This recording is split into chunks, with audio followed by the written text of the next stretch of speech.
Assalamualaikum warahmatullahi wabarakatuh. Sampurasun tepangkeun deui sareng simkuringpun Resti Septianingsih dina program Warta Sunda. Aya warta naon dinten ayeuna teh mangga urang sakseni warta salengkapna. Banjir di babeko Bandung sareng Garut. Usum hujan di tahun ayeuna emang kaitun ageng pisan di sabaraha kota, khususna di Jawa Barat. Oge seueur musibah banjir sareng tanah longsor. Di mimiti Wahangan Citarum dugi ka Ciiwu Bogor. Oge kakeuna banjir ku dampak curah hujan anu ageng di tahun ayeuna.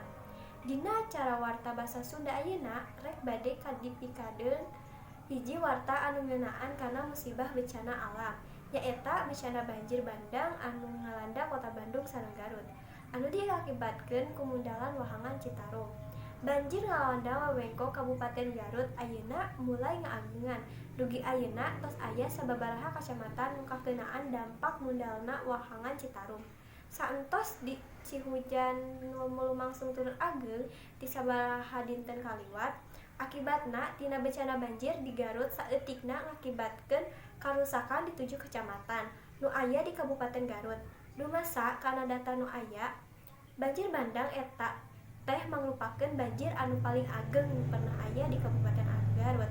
Bencana banjir eta ngarenggut korban jiwa dugi ka 26 urang. Di antawina 23 urang deui nu teu acan kapenak dugi ka ayeuna. Oge atos seueur rarengan wargi anu kapaksa nyicingan tempat pangungsian di palantara anu kalangkung aman. Sedengkeun bencana banjir di Bandung kota ngakibatkeun saeutikna saurang korban jiwa. Sanajan bencana banjir di Bandung ieu teu pati ngakibatkeun loba korban jiwa atawa karusakan sarana sapertos di Garut, nangging bencana banjir ieu teh pikeun jalan ingetan pikeun urang sadaya.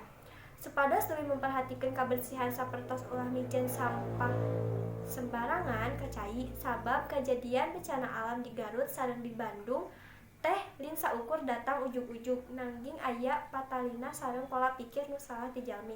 Pola anu salah ieu teh anu ngakibatkeun bencana alam sapertos mijeun sampah papaduan ka wahangan, kamali atanapi ka selokan, nuara katangkal di leuweung sareng seueur deui anu sanesna. Nah, pamisa cekep sakitu wae warta singket ti simkuring anu tiasa didugikeun.